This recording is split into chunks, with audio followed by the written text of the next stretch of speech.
prism of Dharma.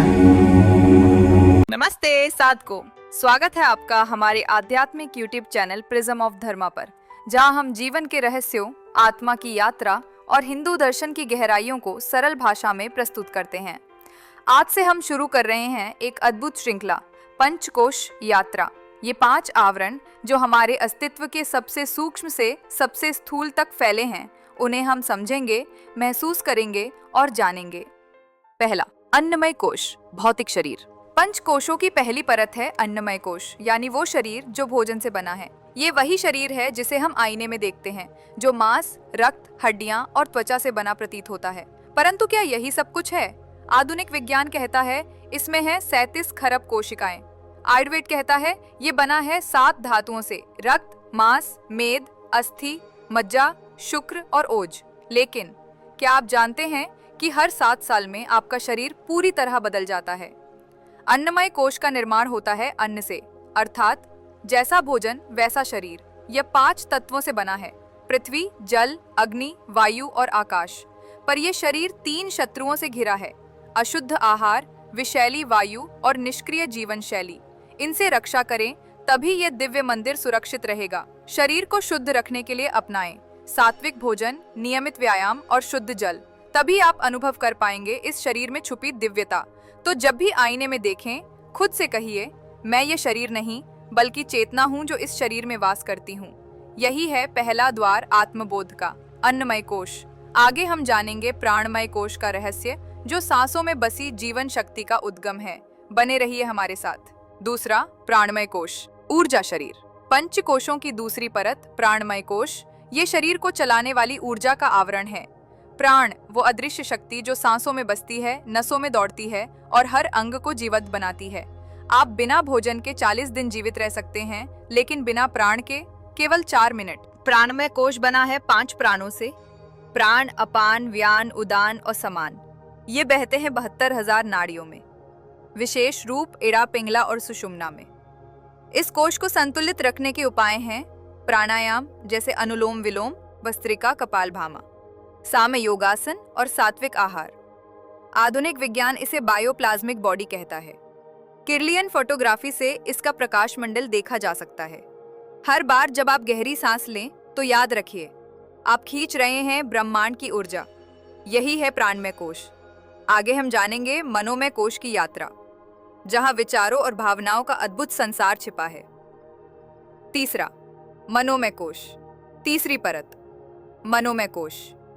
यह है हमारा विचारशील शरीर, जहां भावनाएं, इच्छाएं और कल्पनाएं जन्म लेती हैं। हर विचार, हर भावना, हर इच्छा मनोमय कोश में एक सूक्ष्म ऊर्जा का रूप ले लेती है। यही है संस्कारों का केंद्र। यह कोश बना है मन, बुद्धि, चित्त और अहंकार से, जिन्हें अंतःकरण चतुष्टय कहा जाता है। पतंजलि योग सूत्र कहता है योगश्चित्त वृत्ति निरोध, यानी मन की वृत्तियों का नियंत्रण ही योग है। यदि मन शांत है तो आत्मा प्रतिबिंबित होती है, जैसे शांत जल में चांद दिखता है।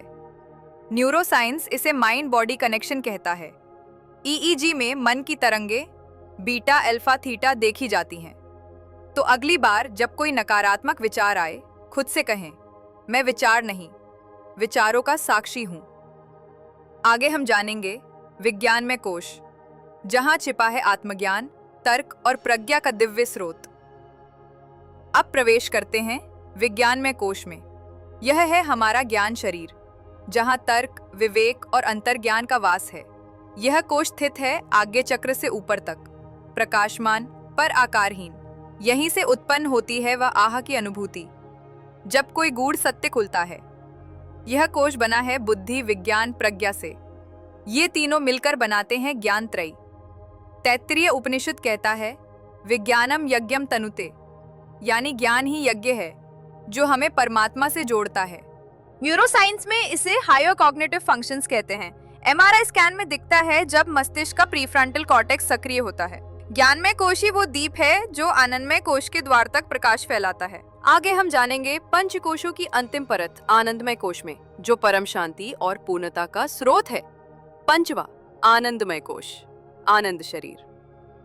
पंचकोश यात्रा की अंतिम परत आनंदमय कोश, ये वो आवरण जो न विचार है न शरीर, बस शुद्ध आनंद है। ये स्थिति है निर्विकल्प, जहां प्रश्न नहीं, अपेक्षा नहीं, केवल एकता है। तैत्तिरीय उपनिषद कहता है, आनंदम ब्रह्मणो विद्वान, यानी आनंद ही ब्रह्म है। ये कोश खुलता है साधना और आत्म साक्षात्कार से, न कि कर्म से। ये अनुभव मौन में होता है, शब्दों में नहीं। क्वांटम फिजिक्स इसे प्योर कॉन्शियसनेस कहता है। ईईजी में समाधि के समय गामा तरंगों का अद्भुत तालमेल देखा गया है। तो जब जीवन की भागदौड़ आपको थका दे, अपने भीतर उतरे और आनंदमय कोश के सागर में डूब जाए। यही है हमारा सच्चा स्वरूप, यही है आत्मा का आनंदमय निवास। पंचकोश यात्रा यही पूर्ण होती है। लेकिन आत्मा की यात्रा तो अभी शुरू हुई है। हमारी अगली श्रृंखला में जानेंगे त्रिशरीर, स्थूल, सूक्ष्म और कारण, मन की प्रवृत्तियां और ऊर्जा तंत्र के रहस्य। यदि ये वीडियो आपको उपयोगी लगा हो तो इसे लाइक करें, शेयर करें और कमेंट में बताएं कि आपने क्या अनुभव किया। हमारे साथ जुड़े रहिए, साधना में स्थिर रहिए। नमो नारायण। Thanks for watching.